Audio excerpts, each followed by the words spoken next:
देख सकते हो नियामक ज्यामिति, ठीक है, कोऑर्डिनेट ज्योमेट्री इंग्लिश में बोलते हैं, लिखे नहीं। लेकिन सबसे पहले जो पॉइंट है आप लोग 9 क्लास में इसके बारे में पढ़े होंगे, लेकिन इसके बारे में 9 क्लास में नहीं पढ़े होंगे, ये तो बचपन से ही पढ़ते आते हैं 8 क्लास से ही। सबसे पहले चतुर्थांश देखना है। चतुर्थांश क्या होता है? एक कार्तिल अक्ष को एक समतल सतह को 4 भागों में बांटना ही चतुर्थांश कहलाता है।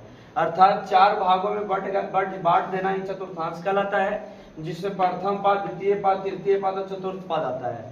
सबसे पहली गलती इसमें क्या करता है बच्चा? उल्टा घूम जाता है। इसको मानता है प्रथम पद, इसको द्वितीय पद, इसको तृतीय पद, इसको चतुर्थ पद। नहीं, एंटी क्लॉक। एंटी क्लॉक माने घड़ी के विपरीत दिशा में घूमना है, ठीक है। घड़ी इस प्रकार घूमता है तो आपको इस प्रकार घूमना है, ठीक है। प्लस प्लस, ये प्रथम पद होता है, द्वितीय पद, तृतीय पद और चतुर्थ पद। तो अगर कोई आदमी पूछे कि प्रथम पद में क्या होता है, तो क्या होता है? Plus plus.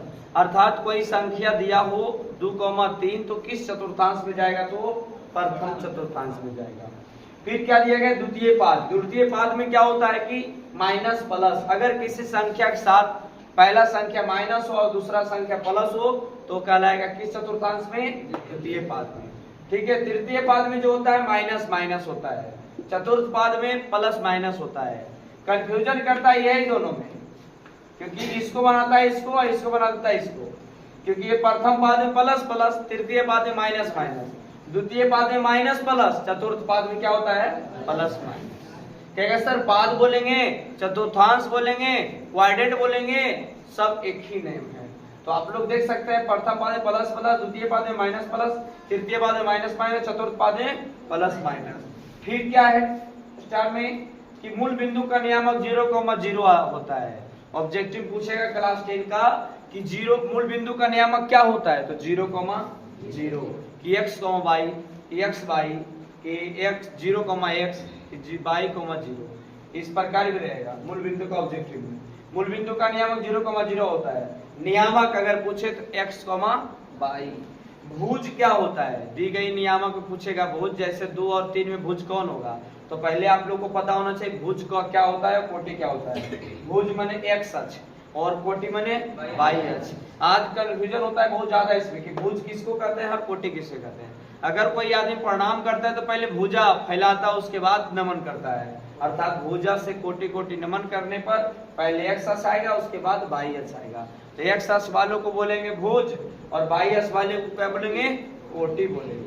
इस प्रकार आप लोग देख सकते हैं। किस प्रकार आएगा एग्जाम्पल में? एग्जाम में तो रहेगा 2,4। 2,4 में भुज कौन है? तो पहला वाला x होता है, दूसरा वाला y, क्योंकि नियामक देखो लिखे x, y तो भुज होता है। इससे पूछेगा भुज, तो भुज पहले वाला तो भुज x अक्ष को, तो x अक्ष का मान कितना है? 2। अगर कोटि पूछता तो आ जाता कितना? 4। ठीक है। तो अगला पॉइंट, अगला जो है दूरी सूत्र। इससे आप लोग का एक्सरसाइज कितना है? 7.1। 7 पॉइंट इससे क्या हो गया? खत्म हो जाएगा। फिर ये 7.2 का फॉर्मूला है, फिर 7.2। तो लेकिन पहले 7.1 आप लोग इस दोनों फॉर्मूला चारों से आप लोग बना सकते हैं। फिर आया दूरी सूत्र। अगर दो बिंदु का नियामक दिया रहे और उनकी दूरी पूछा जाए, बीच की दूरी पूछे जाए, अर्थात x1, y1, x2, y2, अगर दो बिंदुओं का नियामक बीच की दूरी दिया हो, जैसे दूरी सूत्र लिखे हैं तो √x1 - x2 के whole square plus y1 - y2 के होल स्क्वायर। ये भी लगा सकते हो, x2 - x1 plus y2 - y1 दोनों का सेम ही आएगा। जहां लिखे दो नियामक x1, y1 तथा x2, y2, दो नियामक होना चाहिए और दोनों नियामकों के बीच की दूरी पूछे तो यही फॉर्मूला होगा √x1 - x2 के whole square plus y1 - y2 के होल स्क्वायर। रूट देना आवश्यक है। फिर देख सकते हैं इस प्रकार, यहाँ पे लिखा है x1, y1, यहाँ पे लिखा है x2, y2। तो इस प्रकार अगर दो बिंदु के बीच की दूरी निकालना हो तो दूरी सूत्र के हिसाब से आप लोग ये फॉर्मूला लगाइएगा √x1 - x2 का whole square plus y1 - y2 का होल स्क्वायर।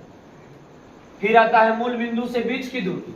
माने अगर मान लिया जाए कि कोई मूल बिंदु दिया हो इस स्थान पे और कोई बिंदु यहाँ पे दिया है, इसका अगर मूल बिंदु पूछे, मूल बिंदु से दूरी, तो इसका फॉर्मूला था √x1 प्लस x2 के होल स्क्वायर। ठीक है। मूल बिंदु से बीच की दूरी होता है √x1 x square plus y square, जहां नियामक x1 y1 हो। ठीक है। मध्य बिंदु का निर्देशांक अर्थात दो बिंदु दिया हो और उसका बीच का पॉइंट पूछा जाए, जैसे यही दो बिंदु ले लिया, ये दो बिंदु लिया और इसका बीच का पॉइंट पूछता कि मध्य बिंदु क्या होगा, तो इसका मध्य बिंदु का फॉर्मूला होता है x का। मान लिया जाए कि यहाँ पे अगर कोई बिंदु होगा, ये होगा p, x, y, तो इसका मान वो पूछेगा x बराबर x1 प्लस x2 बटा 2 और y का पूछेगा तो y1 प्लस y2 बटा 2। x1 पूछे, x का मान नियामक पूछे तो x1 प्लस x2 बटा 2 और y1 प्लस y2 बटा 2, अर्थात x1 पूछे तो इसका मान जोड़ के x का निकलेगा और y1 y2 को जोड़ के y का मान निकलेगा। ये विभाजन सूत्र क्या होता है, अर्थात अगर दो बिंदु दिया गया है और उसका बीच में कोई दो अनुपातीय दिया गया है तो उसको दो भागों में बांटने के लिए इसका विभाजन सूत्र होता है फॉर्मूला। ये बांटता है तो अंतर विभाजन का फोटो बनाया, बाह्य विभाजन मैंने बाहर में मैंने रहेगा, ठीक है। तो बिंदु P का निर्देशांक अंतर विभाजन के लिए mx2 प्लस nx1 बटा m plus n, y2 plus n by m by 2 plus n by 1 बटा m plus n।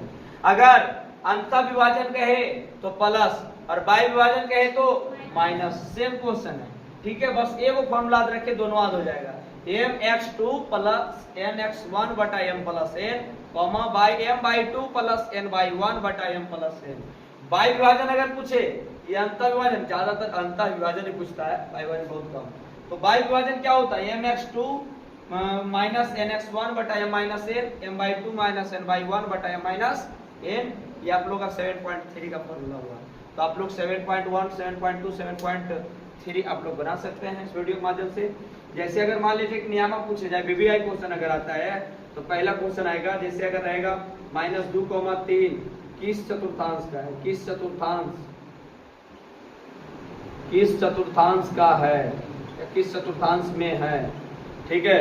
Option A में रहेगा प्रथम, 2 में रहेगा तृतीय, ठीक है, और सी में रहेगा द्वितीय,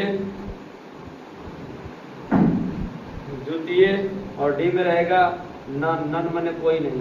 तो आप लोग क्या बना सकते हैं, द्वितीय बना सकते हैं। तो इस प्रकार का क्वेश्चन एग्जाम में आएगा ऑब्जेक्टिव से रिलेटेड। 7.4 ऊपर ने बताया 7.1, 7.2, 7.3, 7.4 का फॉर्मूला जो है वो त्रिभुज से रिलेटेड रहेगा। और आज तक आप लोग पढ़े हुए त्रिभुज की भुजा दिया हुआ रहेगा और त्रिभुज के कोण दिया हुआ रहता था, त्रिभुज का निकाल लेता था क्या चीज, क्षेत्रफल। लेकिन अगर आज त्रिभुज का शीर्ष दिया हो तो आप लोग किस प्रकार निकाल सकते हैं उसका एरिया अर्थात क्षेत्रफल, ठीक है। जो मैंने भी बोला कि अगर मान ली कोण दिया हो तो आप लोग क्षेत्रफल निकाल सकते थे, भुजा दिया है तो क्षेत्रफल निकाल सकते हैं। लेकिन नियामक ज्यामिति में अगर शीर्ष दिया हो तो आप लोग एरिया निकाल सकते हैं त्रिभुज का। तो किस फॉर्मूला से, तो देख सकते हैं, लिखे हैं, यदि x1 by 1, x2 by 2, x3 by 3 त्रिभुज का शीर्ष हो, शीर्ष बने जहां पर दो बिंदु आपस में आकर मिलता है, तो त्रिभुज का क्षेत्रफल होता है 1/2 into x1 into by 2 minus by 3 plus x2 into by 3 minus by 2 plus x3 by 1 minus by 2। तो बस सर इतना होगा जो।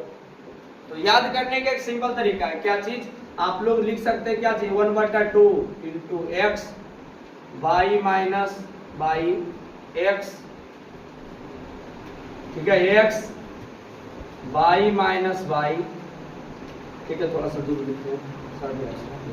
लिखते हैं 1/2, ठीक है, x क्या लिखेंगे, x y माइनस y, ठीक है, plus x y minus y, ठीक है, plus x y minus y, y, ठीक है। तो आप लोग देख सकते हैं क्या लिखे 1/2x y minus y, x y minus y plus x y minus y। तो आप लोग सर यहाँ लिखे क्या चीज, देखिए 1/2 into x1 into by 2 minus by 3 plus x2 by 2 minus by 3 minus by 2 plus x3 by 1 minus by 2। तो इसको भरने के लिए आप लोग एक गोला बना सकते हैं, बना दिए, ठीक है। अब समझिए कि यहाँ पर हम लिख रहे हैं, यहाँ पर लिख रहे हैं मैंने 1, यहाँ पे लिख रहे हैं क्या चीज, यहाँ पे लिखते हैं 1, यहाँ पे लिखते 2, यहाँ पे लिखते हैं 3, ठीक है। और घड़ी के दिशा में चलना है, इस पर किसके दिशा में चलना है, घड़ी के। अगर हम 1 से चलेंगे तो पहले क्या डालेंगे 1, और बाद कहाँ पहुंचेंगे 2 पर, तो 2, उसके बाद 3 पर, फिर अब आगे यहाँ पर अब तो x से चल गए, x से चले तो पहले 1 से चले तो 2 पर आए, फिर 3 पर आए, फिर स्टार्टिंग पॉइंट करेंगे क्या से 2 से, क्या रखेंगे 2, तो अभी क्या आएगा 3, ओकर बाद क्या आएगा 1, अब 2 से भी चल गए, अब क्या चलना है 3 से, तो 3 के बाद क्या आएगा 1, उसके बाद क्या आएगा।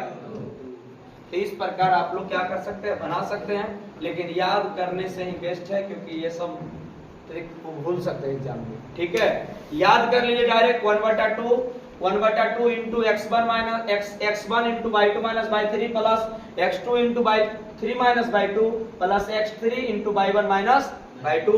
यही फॉर्मूला से आपका 7.4 क्लियर होगा, जो आप लोग कर सकते हैं। त्रिभुज के शीर्ष दिया हो तो त्रिभुज का क्षेत्रफल किस प्रकार निकाल सकते हैं। तो आशा करते हैं कि आप लोग इस फॉर्मूला को अच्छा तरह से याद कर 7.1, 7.2, 7.4 बना लीजिएगा।